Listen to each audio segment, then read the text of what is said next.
What's up guys, my name is Velcomia and welcome back to Let's Play Sonic Rebirth. So today we're going to be taking on Marble Zone.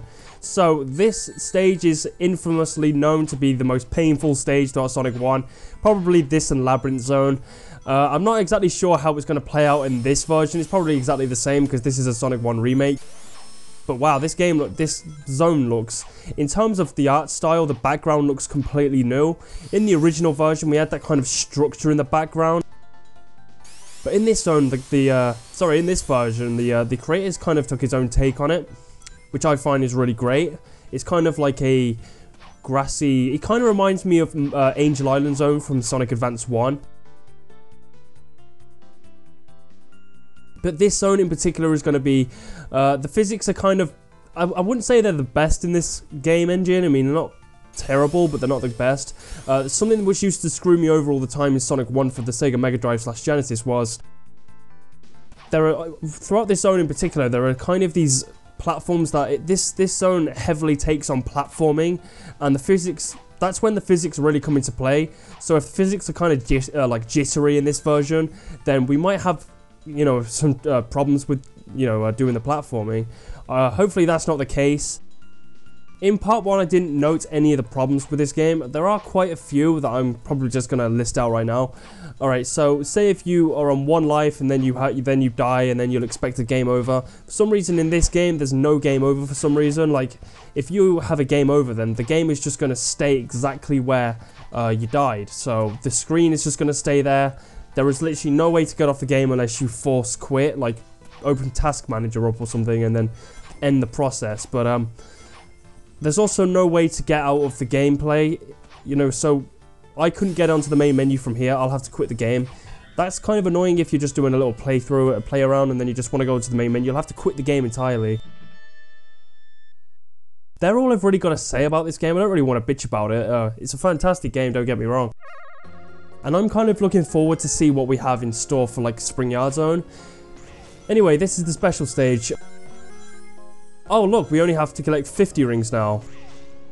If you remember in part 1, if you didn't catch that part, by the way, we did Green Hill Zone. Excellent, excellent remake, if I do say so myself. But the special stages that we did in there, they were both collect 100 rings. And I did actually say, I wonder if it's going to stay like that throughout this entire playthrough. And with this one, we only have to collect 50, but this is actually painful. Hopefully this doesn't screw me over too much, because these kind of pinball things, they used to really annoy me in the original game. Sonic 2, actually, sorry. They're kind of in Spring Yard Zone as well. Oh no, we're not going to fall to the bottom. Alright, let's just make our way to the top. Yeah, so this, I just know full well that this is probably going to be the most painful one of the game. Hopefully, yes! Hopefully we don't come across anything like that later on, because it's just something to do with those pinball things and then the rebound. Just painful. It wasn't so bad in Spring Yard Zone because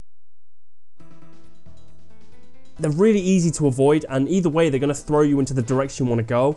The only time they're kind of painful in Spring Yard is if there's this like really, really steep hill, and then when you go down there are loads of them, and it can be pretty painful to get out of it, but not that annoying though. It's not like you're just going to be screwing at the screen, but that one's obviously going to piss you off if it's like, with that one you've got a time limit, so if you're constantly getting screwed around. Oh wow, we're doing like some moonwalk right there.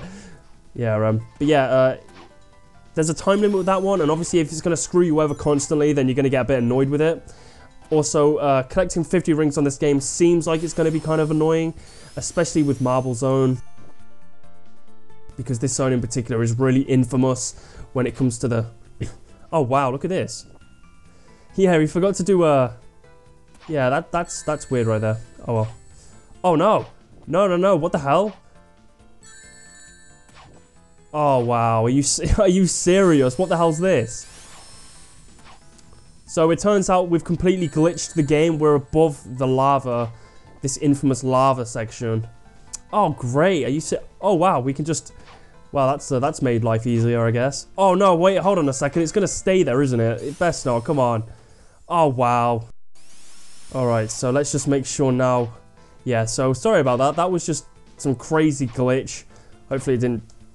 Yeah, I'll edit that part out, by the way. Yeah, that was pretty annoying. I was trying to avoid doing things like that. I mean, I didn't actually expect him to do that. He did some like Michael Jackson moonwalk thing. But anyway, this part right here on the Mega Drive, it used to screw me up all the time. I think this is the section actually where the lava kind of flings you up in the air. I think it is anyway. I mean, that does happen quite a few times in Marble Zone.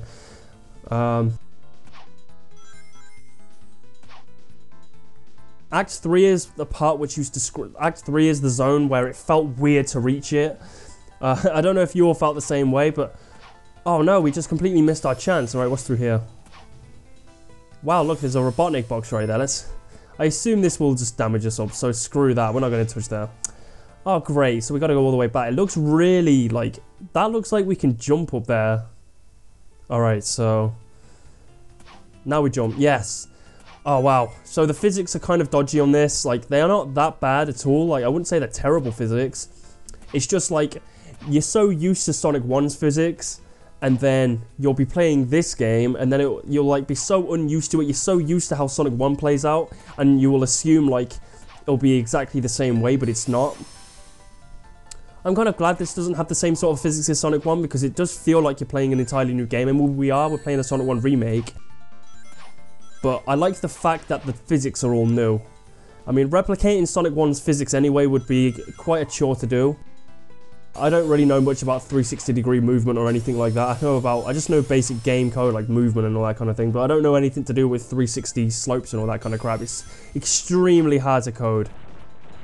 But I don't know exactly how they coded that back in the day, like Sonic 1. Like, I think it was just Yuji Naka who coded that, I think. I don't know.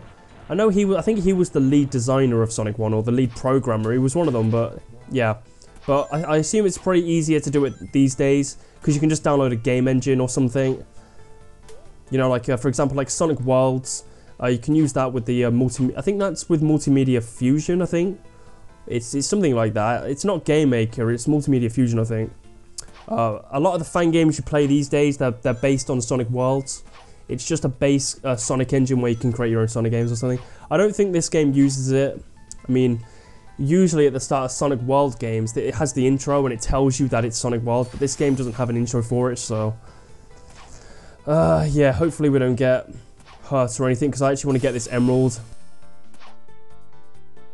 I did search Sonic Rebirth up onto YouTube search, and there is a thumbnail with Supersonic on there, so I can only assume Supersonic is on this game. It would be pretty badass if he was, but if he's not, then whatever.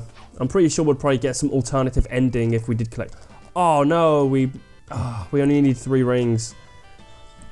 Well, there is 7 emeralds on this game, so I'm pretty sure we can get the rest of them just from Spring Yard onwards. If we can get just Spring Yard on 2, that would... If we get 2 in Spring Yard, that would bring us up to 5, and then we get the rest on, like, Labyrinth Zone. Then we'll go on to 7, so... I mean, we do have plenty of opportunities. Even if I do screw it up, I can just make an extra video about the Supersonic thing or something. Because, yeah, like I said, if you don't have a shield on this game, you are pretty much prone to getting completely screwed up. Especially if you want to get the Chaos Emerald. Oh, wow, look at that layering right there.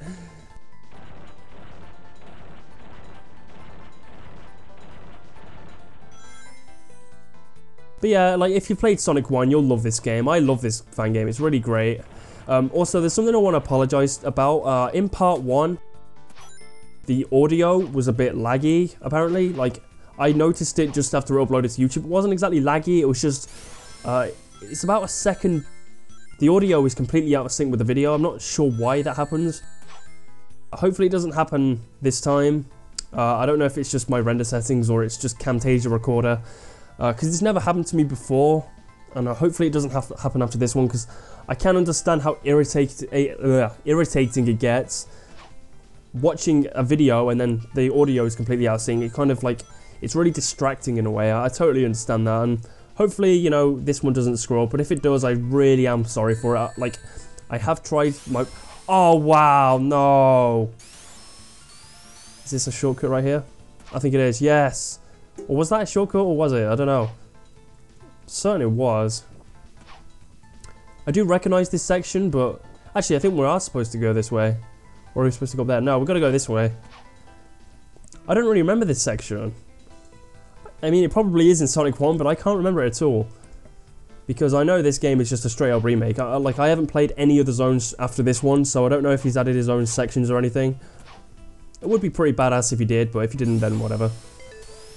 Alright, yeah, those checkpoints are kind of like Sonic 3 style. The checkpoints in Sonic 1 are like lollipop style. I mean, the rest are, but the ones on Sonic 3 have a star on them. I think Sonic 2's do as well. But Sonic 1's are just a solid red, I think, anyway. Alright, so here's a section when... this section used to screw me up so much.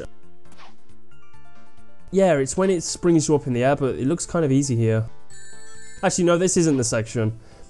There's a section where it's kind of like the section in Act 2, and then it just kind of flings you up, and then you got to jump really quickly, else you're not going to make it. There's also another section in this act where there are these like solid things like this thing right here, but they're those other things, those like kind of big block things which look like a weight. You kind of have to like balance on them, but it takes platforming seriously. Like if you like miss them, then you're gonna fall right to the bottom of the level. It's so annoying because you have to do it all again. I always remember on the Mega Drive, like it felt weird to like get past that section. Obviously I wasn't that good at this game as a kid. It was very rare when I'd reach Spring Yard Zone, just because of Marble Zone. It's such a... I mean, it's an easy act now, because I'm obviously older. But as a kid, it felt like, oh wow, look how challenging this level is for just being the second level. I mean, Sonic 1 is an easy game, but honestly, I think Sonic 3 is the easiest out of the 3 games. Sonic and Knuckles is easy, but I don't really know what to say. I mean...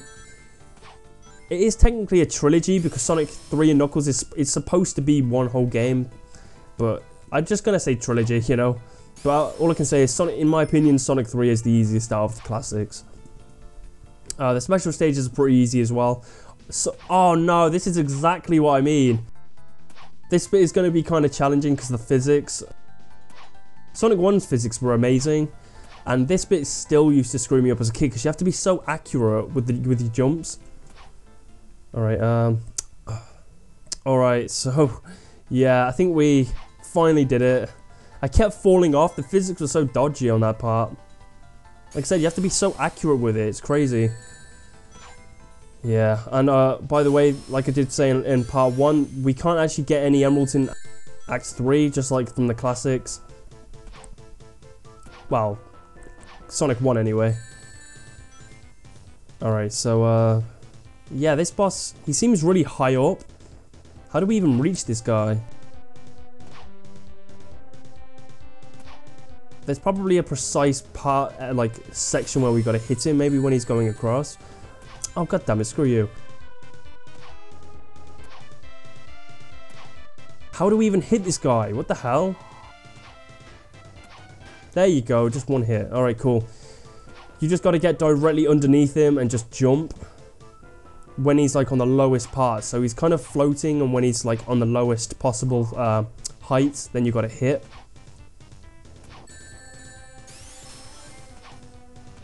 I mean, this boss wasn't that bad in the Genesis version, but it kind of seems dodgy in this version for some reason.